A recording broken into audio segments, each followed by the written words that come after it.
जय हिंद छात्रों।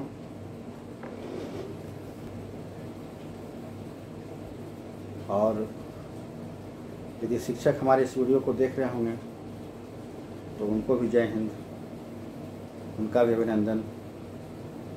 जय हिंद हम इसलिए बोलते हैं कि जब हम विद्यालय प्रवेश करते थे, जब विद्यालय हम प्रवेश करते हैं तो बच्चे कोई प्रणाम सर कहते हैं, कोई बच्चे चरण को स्पर्श करते हैं, कोई बच्चे गुड मॉर्निंग सर करते हैं।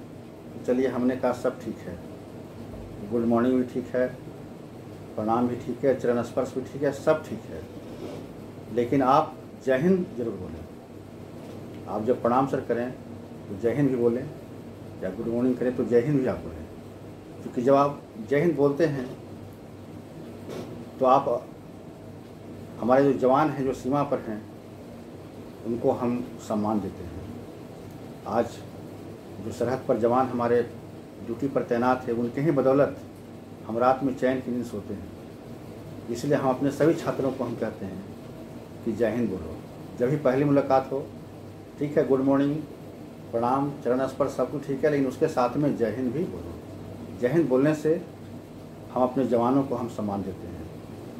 तो चलिए, आज इस वीडियो में हम क्या देखे लाए हैं आपके लिए। आज हम घन और घनाभ के बारे में पढ़ेंगे। तो छात्रों देखिए, हम मॉडल से हम आपको स्पष्ट करते हैं कि घन क्या है, घनाभ क्या है।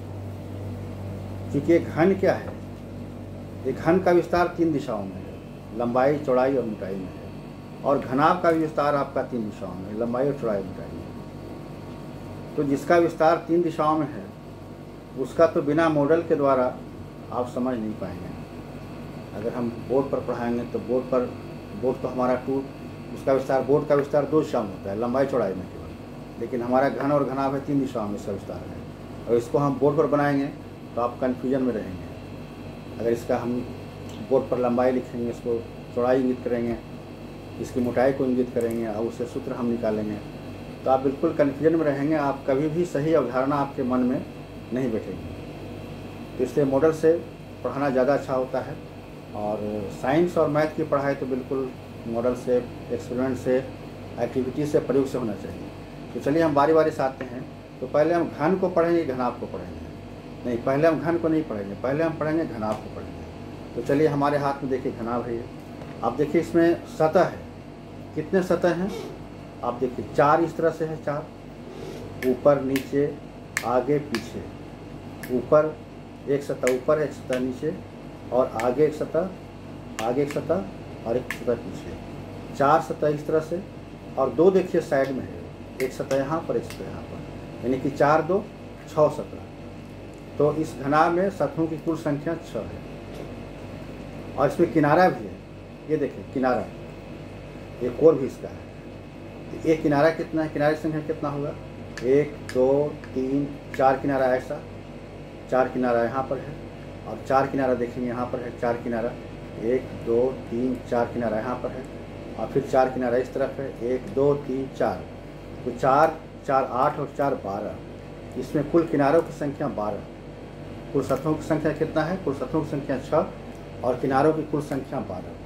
तो चलिए, सबसे पहले इसका हम सतह का क्षेत्रफल निकालते हैं, सतहों का। तो चलिए, इसमें लंबाई है, चौड़ाई है और इसमें मोटाई है।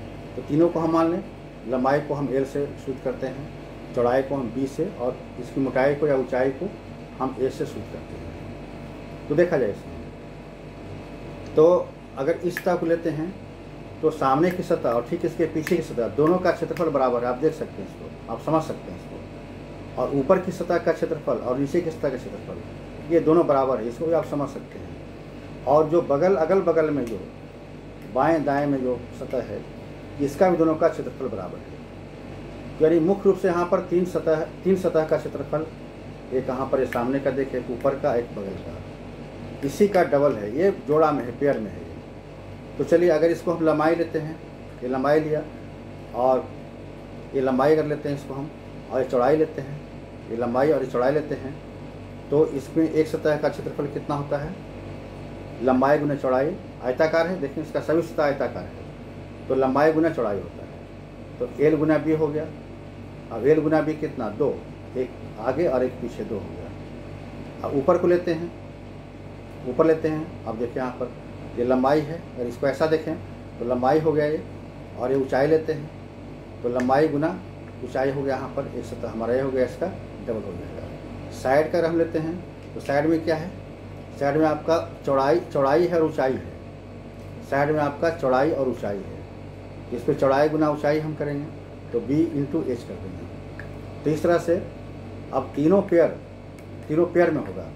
तो देखा जाए यहाँ पर जो हमने सूत्र यहाँ पर लिखा है, देखा जाए यहाँ पर कि लंबाई गुने चौड़ाई प्लस चौड़ाई गुने ऊंचाई और प्लस लंबाई गुने ऊंचाई, और इसको जोड़ करके इसको हम 2 यहाँ पर लिखें। 2 का मतलब क्या होगा कि सब डबल डबल है ये तीनों। तो इस तरह से अगर 2 यहाँ पर नहीं तो पहले 2LB होगा प्लस 2BH होगा प्लस 2LH होगा यहाँ पर।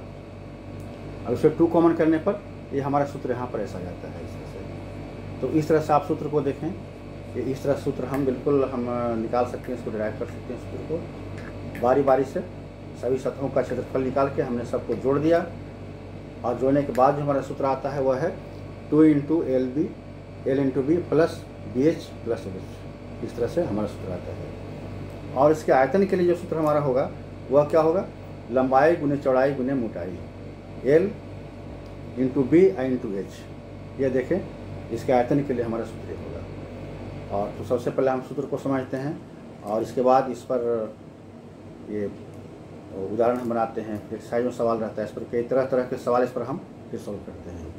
अब देखा जाए इसके बाद हम घन पर आते हैं। देखिए घन और इसमें अंतर क्या है। अंतर क्या है कि इसमें आप जो घनाभ में देख रहे हैं तो इसका तीनों डायमेंशन अलग अलग है। इसकी लंबाई इसमें लंबाई है, चौड़ाई है और लंबाई है, और इसमें चौड़ाई आपका है और ये ऊंचाई है या मोटाई इसमें है। इसमें क्या है कि तीनों बराबर है, लंबाई चौड़ाई और मोटाई तीनों बराबर इसमें है। तो अगर बराबर तीनों है तो इसको हम क्या करते हैं, इसको हम देखा जाए इसमें, इसके लिए हमने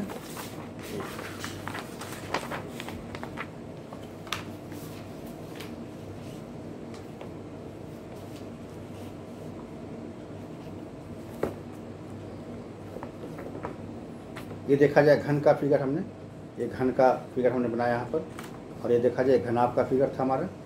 देखा जाए इसमें ये लंबाई चौड़ाई और मोटाई, और यहाँ देखा जाए घन का फिगर है ये हमारा। यहाँ देखा जाए घन का फिगर।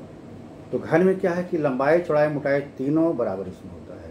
तो तीनों बराबर है तो तीनों को हम कुछ मान लेंगे, तीनों को हम स्मॉल ए मान लेते हैं। स्मॉल ए मान करके और जो घनाभ के लिए जो सूत्र है उसमें जहाँ लंबाई है वहाँ पर ये हम कर देंगे, चौड़ाई भी है, चौड़ाई ए, ऊंचाई ए, लंबाई ए और ऊंचाई ए। तो इस तरह से ए स्क्वायर यानी कि 3 स्क्वायर यहाँ पर हो जाता है।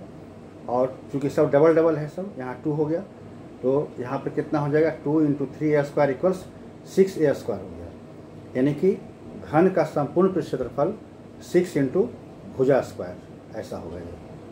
बस ध्यान हमको ये रखना है कि घनाभ जो है, घनाभ में लंबाई चौड़ाई मोटाई अलग अलग है, तीनों की लंबाई अलग अलग डिफरेंट है, लेकिन घन में तीनों की लंबाई बराबर हो जाती है। ठीक उस तरह से अगर इसका आयतन हमको निकालना है तो आयतन के लिए क्या है, घनाभ का आयतन के लिए क्या होता है, लंबाई गुने चौड़ाई गुने मोटाई है। और इसमें तीनों बराबर है, तो तीनों बराबर है तो तीनों को हमने स्मॉल ए लिया है, तो एल भी ए हो गया हमारा, बी हमारा ए हो जाता है, फिर एच हमारा ए हो जाता है। इस तरह से ए इंटू ए क्यू हो गया, यानी कि भुजा क्यू।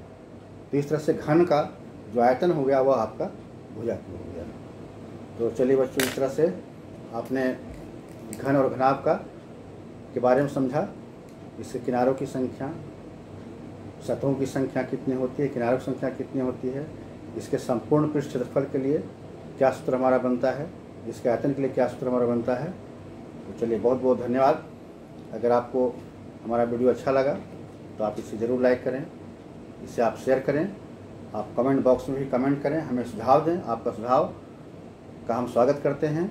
अगर कुछ और भी हमको बेहतर करने के लिए कुछ आप सुझाव देते हैं तो हम और भी बेहतर कर सकते हैं। और इस वीडियो को अपने छात्र दोस्तों के बीच आप इसको शेयर करें ताकि सबको लाभ मिले, और साथ में सब्सक्राइब भी करें ताकि जो भी हम नया वीडियो बनाएं वो सबसे पहले आपको मिले। तो धन्यवाद छात्रों, धन्यवाद। फिर एक